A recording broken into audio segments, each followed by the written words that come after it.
I am Dr. Jenn, and you are in the den with Dr. Jenn. All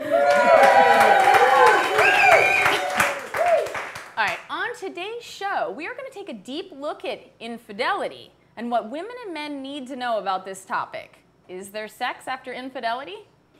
And are animals generally monogamous in their relationships? Stay tuned.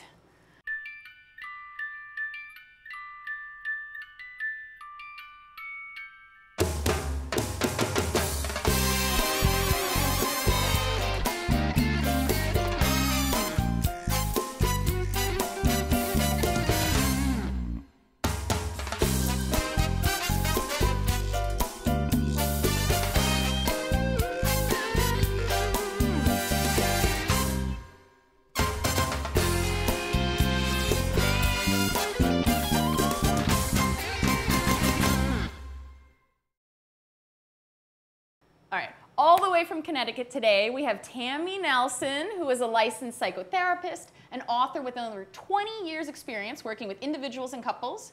She holds a PhD in sexology from the American Academy of Clinical Sexologists, a lot of words in a row, and a Master's of Science degree in art therapy and psychology. She's a licensed professional counselor, a certified sexologist, a diplomate of the American Board of Sexologists, a registered art therapist, and a licensed alcohol and drug counselor, as well as a certified imago therapist. Dude, that's a lot of things you are. All right, welcome. All right, I know one of the things that you do and that you do really well is your great work that you do with folks around infidelity. So what do you most wish women and men knew around this topic? Well, it's an interesting question, especially today with the internet and all the opportunity that people have to cheat. Really, they found that the #1 reason that people cheat on their partner is basically because of opportunity. And now, with the internet and all the access that we have to meeting other people and hooking up, this is really the first time ever that you can cheat on your partner lying in bed next to them on your laptop or on your handheld device. So we're sort of looking at a whole new landscape now of infidelity, and the possibilities are pretty endless. And so much bigger picture of what infidelity is now then. Okay, do you find many gender differences in how it's playing out? Well, it's interesting because the access now is the same for men and women. Women meet as many people as men have always met, so the rates of infidelity are pretty close now. Interesting. More than they ever had before. Oh, surprising. And you think that's just access, like availability and access? Well, frankly, I think women are being more honest about it, because they used to lie and hide it, and even to researchers they would have to cover it up because the risk of losing their kids or the financial risks of being caught were much greater. So today women are more independent, they can sort of come out a little bit more. Interesting. I mean, and I think you speak to something bigger, but all of us in the sex field, that right, if folks don't feel comfortable, they're gonna lie on surveys, even anonymous surveys sometimes. Right. So okay, what's been the most surprising thing to you in the area in study in your clinical practice around infidelity? Well, I think what's most surprising and perhaps most interesting and maybe even most hopeful is that a lot of us are tired of our relationships sort of being time limited. It seems like marriage has an expiration date of about 20 years, and then people are trading up for someone else.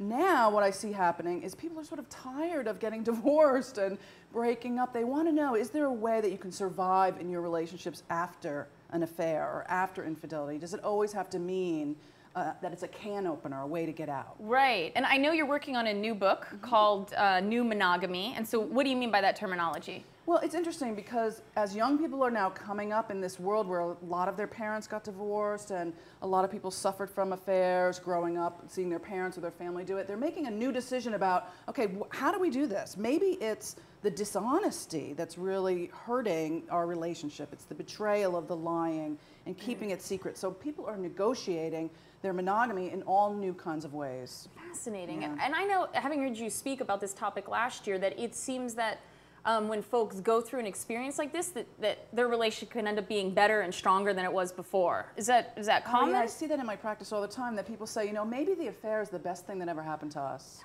Fascinating. Yeah. And that you really can grow. I think the thing that stopped people is that we've always thought that the way to get past an affair is to forgive each other. And it really has to be about beyond forgiveness. There has to be some kind of erotic recovery in the relationship, or that third person is still in bed with you. Okay, that's a good way of putting it, yeah. Okay, so what do you recommend for sex and intimacy after infidelity? Well, first of all, there has to be an acknowledgement that initially you're in a crisis. Your whole world is sort of thrown when you realize that maybe you weren't as monogamous as you each thought you were. And so there's an adjustment period. And the person that finds out about it usually has a lag time of catching up. Oh, yeah. But once the couple has sort of made a decision of moving on and recreating a new relationship, you can create a whole new vision going forward. It's just recognizing that maybe that old marriage or committed partnership has really come to a place that's not going to work anymore. And it's not about going back.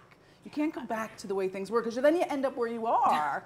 But you can make a decision to have a new marriage or a new partnership going forward and create a new vision of your monogamy together. Nice. So it's really redefining, and in a new, totally new way than they've ever visioned before. Then. Yeah, absolutely. It's recreating and sort of rebuilding and making a decision. You know, we're going to grieve the old marriage or the old relationship and move forward. And what are we going to do consciously to make this the vision that we really want? Not the vision that our parents had or that our culture or our religion or sort of our assumption about what marriage is supposed to be. But now we can make it anything we want. That's awesome. Yeah, it could be really nice, exciting. Which is then very empowering too. So awesome. Thank you so much, You're Tammy, welcome. for sharing. If you'd like to learn more about Tammy and her work as the founder and director of the Center for Healing in Connecticut, you can find her at drtammynelson.com.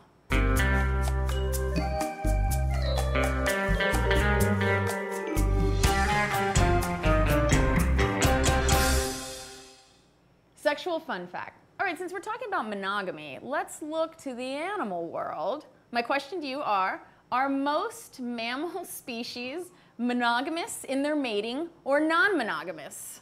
What do you guys think? Oh, yeah. Okay, we got a bunch of smart condoms. Very sophisticated. All right, we got a packet of lube coming to the back. All right, yes. Of about 4,000 mammal species, only a handful have ever been called monogamous. And the tiny list includes beavers and a couple of other rodents, otters. You wouldn't expect this much.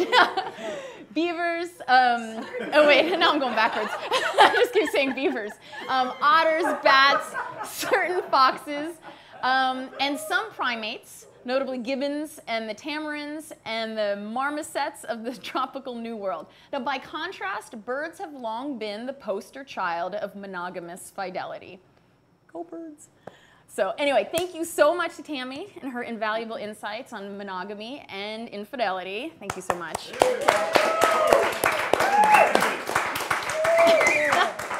If you want to find me online, you can go to drjensden.com or Facebook and Twitter at Dr. Jen's Den. And as always, be kind to yourself.